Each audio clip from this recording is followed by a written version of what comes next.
ब्रजांगनाओं के साथ योग माया को आदेश दिया, अब मैं ब्रजांगनाओं के साथ विहार करना चाहता हूं, गोपियों के साथ। अच्छा बताओ ये गोपी कौन है? गोभैः इंद्रियैः कृष्ण रसम पिबत, जो प्रत्येक इंद्रियों से कृष्ण रस का पान करती है वही गोपी है। गोपी न नर है और न नारी है। गोपी कौन है? जो प्रत्येक इंद्रियों से कृष्ण रस का पान करती है।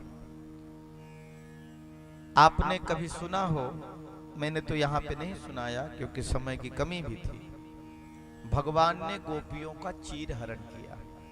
कब किया मालूम?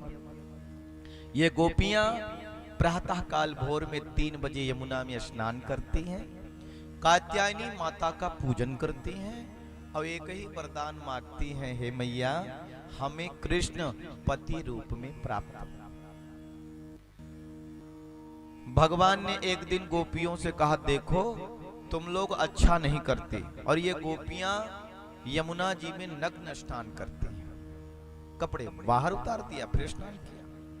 भगवान ने कहा, देखो तुम अच्छा नहीं करती हो, मुझे मालूम है तुम क्यों जाती हो स्नान करने हैं और किसकी पूजा करती हो, लेकिन मैं बता दूं यहाँ ऐसे यमुना जी में स्नान नहीं करना चाहिए। और फिर देखो वरुण देव का अपमान होता है। फिर देखो अगर मान लो वस्त्र बाहर कर दिया, कोई वस्त्र लेके चप्पट हो गया तो बात बिगड़ गई ना। गोपियों ने कहा, बड़े आए समझाने वाले हमें। तो भगवान ने कहा, फिर प्रैक्टिकल करके बताऊंगा।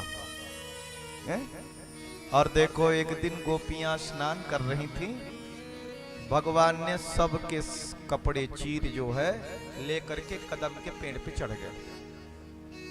अब गोपियां जब स्नान करके घाट की तरफ देखने लगी तो देखा तो उनके कपड़े ही नहीं। अब ये जो गोपी अलग अलग भाव की है, देखो ध्यान रखो। एक गोपी जिसके अंदर ब्राह्मणत्व भाव है, वो कहती हैं आप धर्म के ज्ञानी हैं, आप परमात्मा होकर के आप ऐसे करते हो, ऐसे कर्म नहीं करना चाहिए। एक गोपी दास भाव की है, वो कहती है हम तो आपके चरणों की दासी हैं और आप हमारे साथ ऐसा करें। अलग अलग गोपियां अलग अलग प्रकार की बात करती, क्योंकि गोपियों ने देखा वस्त्र तो कदम के पेड़ पे हैं भगवान के पास। गोपियों ने कहा, कन्हैया हमारे वस्त्र दे दो। भगवान ने कहा, तुम्हारे वस्त्र हैं कहाँ? बोले कदम के पेड़ पे तुम ही तो रखे हो। बोले वस्त्र नहीं है। बोले तो? बोले ये हमारे कदम के फूल हैं। बोले ऐसे कदम के फूल होते हैं, लाल पीला काला हरा नीला। भगवान ने कहा, हमारा कदम का पेड़ जगत में अलग निराला है, ये गुलाबी लाल पीला काला सब प्रकार के फूल देता है, ये फूल है। और देखो गोपियों ने जब बड़ी वंदना की तो भगवान ने कहा, एक शर्त है, पहले जाकर के वरुण देव से क्षमा मांगो, फिर हाथ जोड़ के आओ और यहां से वस्त्र ले जाओ। वस्त्र लेने आओ, जैसे हो उसी स्थिति में। अच्छा अब कैसे? यहीं पर लोगों को जो ठीक प्रकार से गोविंद को नहीं जानते तो कहते ये कृत्य ठीक नहीं था, ये कार्य ठीक नहीं था। भगवान की उम्र कितनी है मालूम? 7 वर्ष के हो चुके हैं, 7.5 वर्ष से ऊपर की उम्र उनकी लगभग हो रही है। अब जरा बताओ 7 वर्ष का बच्चा, बच्चे तो है, और अगर मानते हो कि ये परमात्मा है, भगवान है, तो जरा समझो भगवान के सामने कोई पर्दा होता क्या है? माता पिता जब बच्चा नन्हा होता, माता पिता के सामने नंगा ही होता कि नहीं होता है? तो कहते ना, ये माया रूपी पर्दा को जब व्यक्ति हटा देता है तो परमात्मा के दर्शन होते हैं। ये वस्त्र रूपी, ये जो वस्त्र है, ये माया रूपी वस्त्र का भगवान हरण कर लेते हैं तो व्यक्ति को भगवान के दर्शन होते हैं। घूंघट के पट खोल तो ही पिय मिलेंगे। जब व्यक्ति, तो माया का पर्दा भगवान ने हटा दिया। गोपियां आई, अपने अपने वस्त्र लेकर के गईं। तो भगवान प्रसन्न हो गए और भगवान ने कहा हम तुम्हारे साथ विहार करेंगे। तुम चाहती हो कि पति बनूं, तो वो तो संभव नहीं, लेकिन तुम्हें प्रेम प्रदान करूंगा।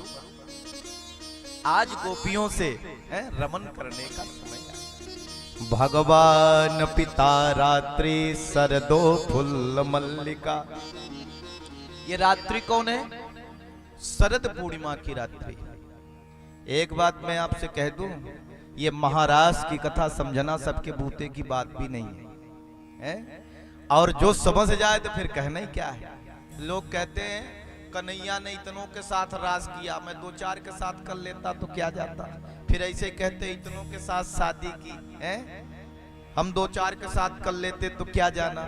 जो ऐसी बात करते हैं वो भगवान कृष्ण को बिल्कुल नहीं जानते हैं। ये समझ लीजिए, परमात्मा को बिल्कुल समझ नहीं। ये कौन है? ये हमारे आपके बीच के लड़के नहीं है, ये भगवान हैं, ये नारायण हैं, ये लीला पुरुषोत्तम हैं। उन्हीं से सब बने हैं, हम सब उन्हीं के अंश हैं। वो अपने में ही रमण करता है।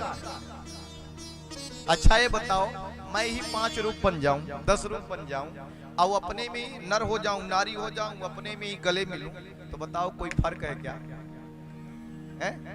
कोई फर्क है? मैं ही तो हूँ, मैं वहां भी हूँ, यहाँ भी हूँ, इधर भी हूँ, उधर भी हूँ, और उसी में गले मिल रहे हैं। और लोग इसी को समझ नहीं पाते। इसीलिए तो कहते लीला पुरुषोत्तम की लीला हर व्यक्ति समझ नहीं सकता।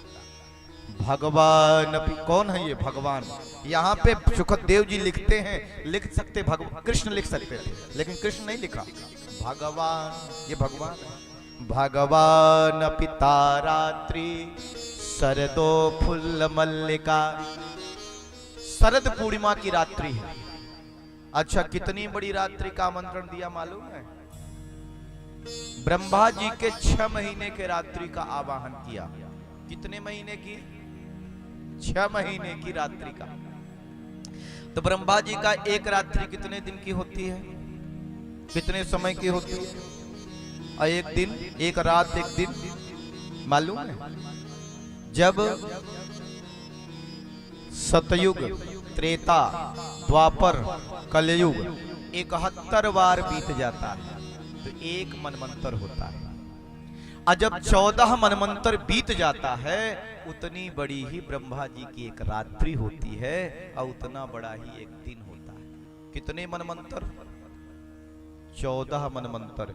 इसलिए वो महारास आज भी चल रहा है, वो खत्म नहीं हुआ।